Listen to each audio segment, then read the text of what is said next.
Alright, so today's breakfast we're gonna make, something very simple. Fruit salad,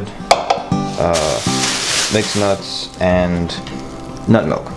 You wanna get some raw pumpkin seeds, some raw pistachios, some raw cashews, raw mixed nuts, raw almonds, and it's your choice. Now, if you're pre-diabetic, preferably a little less of the cashews and a little bit more on the almonds. You always want to ask who's allergic to nuts. If someone is allergic to every nut, don't add nuts to the breakfast menu. If they're allergic to some nuts, you want to find out exactly what it is. So we have someone who is allergic to almonds. So we have a bowl of mixed nuts with almonds and a bowl of mixed nuts with no almonds. Now, if you're pre-diabetic, as I mentioned earlier, you kind of want to go more on the almonds and be tempered with the cashews. Why is that, honey? Well, not all nuts are created equal. What I mean by that is, nuts are basically bodies of oil, to put it very oversimplistically, to be too simple with it. Some nuts are more fat than others. Some nuts have more fat than others. So cashews, really fat, great for things like plant-based cheeses and yogurts and ice cream. And with pecans, that is great for when you're making patties, loaf, and it's so fat to the point where you don't even have to add any extra grease to the pan or the loaf pan or whatever you're doing in order to make what you're making with pecans. It's wonderful. Now, other nuts like almonds or pistachios or seeds like pumpkin seeds, you can, if you're manipulating them to make different things, you can, but it's not as fat. So almond milk, ideal. It's great because you're going to be drinking that. You're going to be adding a lot more. You'll eat more milk than you will cheese. So this word temperate, this word temperance? Yeah. Okay, what does that look like? Does it? Okay. Can I eat this whole bowl of grapes? You can, but you shouldn't. Because it's basically water and sugar. I mean, fruits are basically bodies Natural of water. Sugar. Yeah. Alright, so can I eat this whole bowl of nuts? Oh goodness, no. This is like bodies of oil. You would have more water than you would oil. Alright, so to put it in a simple principle, more water, less oil? Yeah, and even then, even though this is healthy, natural sugar, and it's with its friends like fiber and nutrients and things like that. That means bathroom.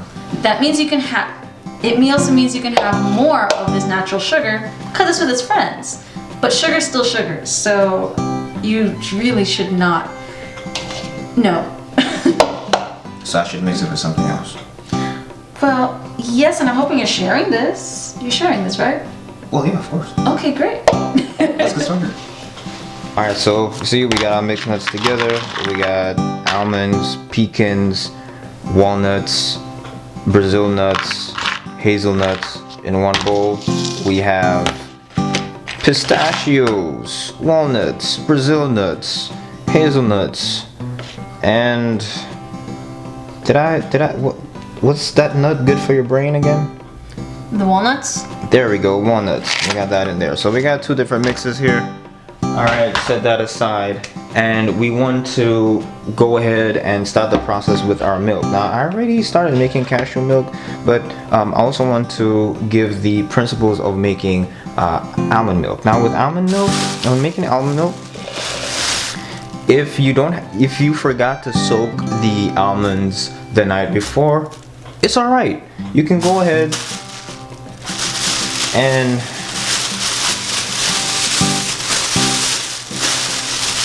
put some almonds in here. Of course, this is without this being in here, so just pretend as if you don't see that white substance of a milk in there. Alright. I usually put about 3-4 hands of almonds in there.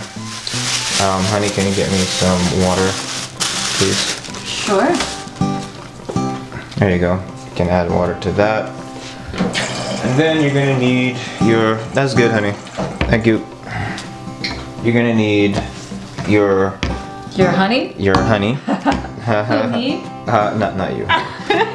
You're gonna need your honey. Hi. I usually don't really add that much. That's good enough. And a pinch of salt. The pinch of salt helps to spread the flavors around. You want to explain that just a little bit, honey, how that works? Sure. It's a principle of contrasting flavors. So, when you have a salty or savory dish, you add a pinch of sweetness. You add a little bit of sweetness to enhance the flavor. If you have something sweet, you'll have a pinch or a hint of something salty to help enhance the flavor. It adds an extra dimension of flavor. Yeah.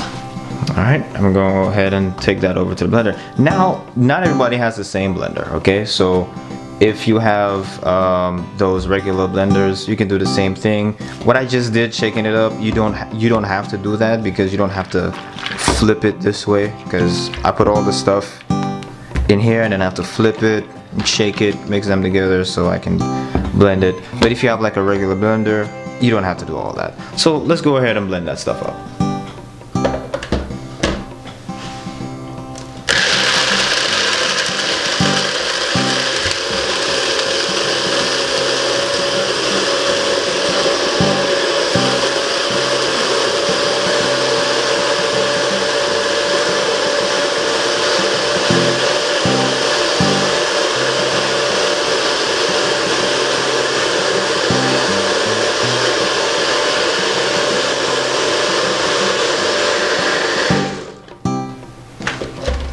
Alright. And there is your almond milk. Alright. Now, of course, it has the pulp in there, so at some point, you know, it might settle down, it'll be a little thick.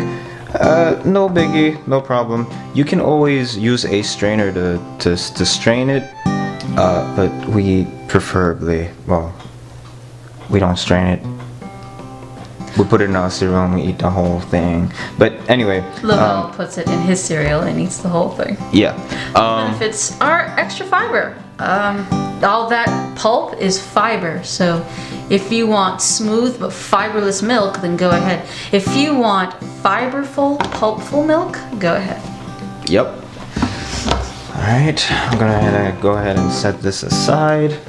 All right. Now for the fruit bowl. All right. So you see, we already got our grapes in here.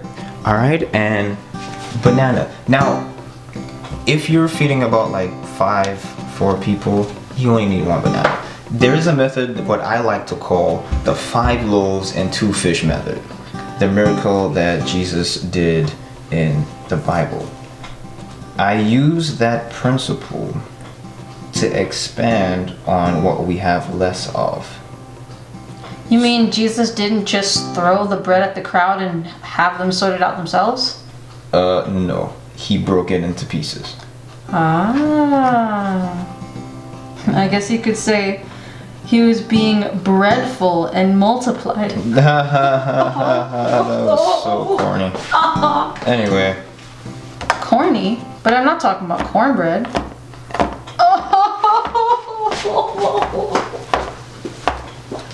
Stephanie, can you go get the green apples? They're upstairs.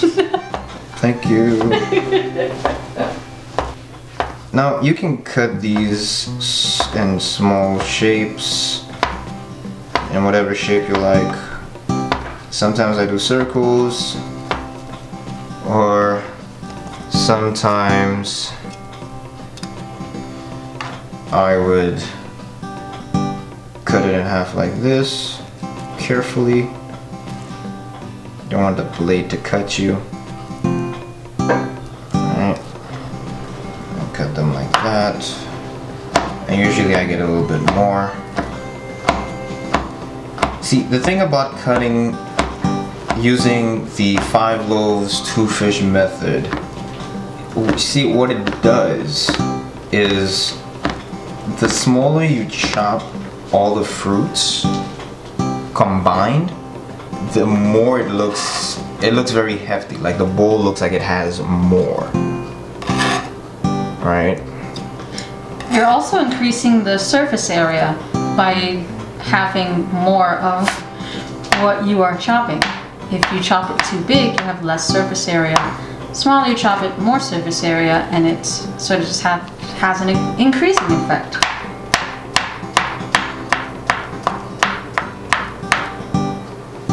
And yes, I did wash my hands before I started chopping the fruits. You always want to do that. Can I also get a spoon, please, so we can mix this in as well? Sure. I'll grab these apples. Thank you very much.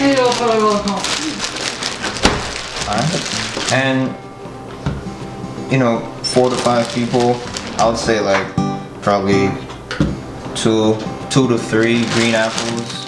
And if you have red apples, you can add red apples there as well. Like, that would be like 5 to 4 apples in total.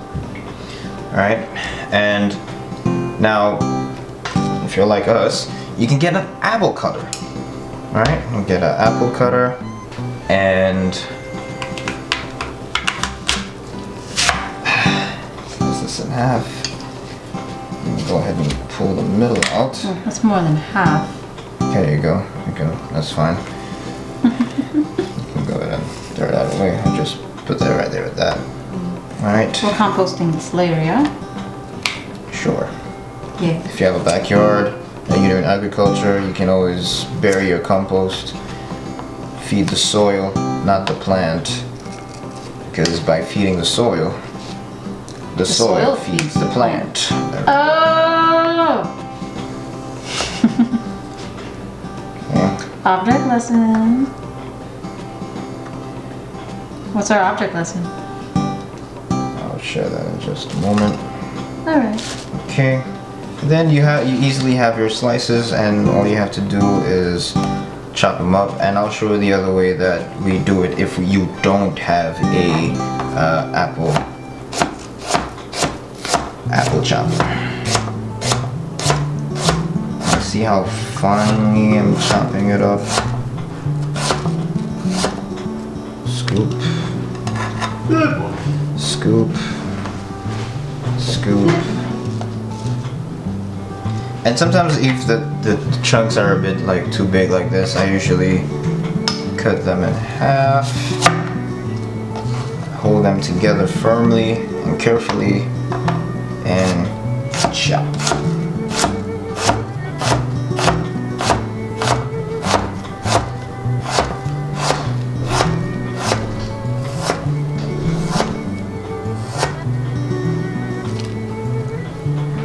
And of course, just to save time, I'm going to cut these up in just a sec.